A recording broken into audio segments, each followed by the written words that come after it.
Diet ভুলে এক কামড় দাও, পিৎজার প্রেমে আবারও ভেসে যাও। আসসালামু আলাইকুম এভরিওয়ান, কি অবস্থা সবার, কেমন আছেন সবাই? আশা করি সবাই অনেক বেশি ভালো আছেন। তো চলে আসলাম আরো একটি নতুন ভিডিও নিয়ে। আজকে আমাদের উদ্দেশ্য কুষ্টিয়া ৫ রাস্তার মোড়ে সেই পিৎজা বাইটে গিয়ে কি কি করলাম তার সবটা থাকছে এই ভিডিওতে। পিৎজার উৎপত্তি হয়েছে ইতালিতে, বিশেষ করে নেপলস শহরে। এটি ছিল গরিব মানুষের সহজ খাবার। পাউরুটির ওপর টমেটো, চিজ ও অন্যান্য উপকরণ দিয়ে তৈরি করা হয়।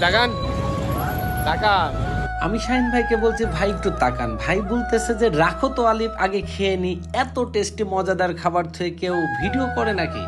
তারপরে আমি একটা স্লাইস ট্রাই করলাম। সত্যি কথা বলতে এদের পিৎজাগুলো এত দারুণ ছিল যা বলে বোঝানোর মতন নাই। এই ফুড কার্টটি পেয়ে যাবেন আপনি কুষ্টিয়া ৫ রাস্তার মোড় কাব্য মোবাইল শপের সামনে। তো এতক্ষণ আমাদের সাথে থাকার জন্য ধন্যবাদ। দেখা হচ্ছে পরবর্তী নতুন ভিডিওতে।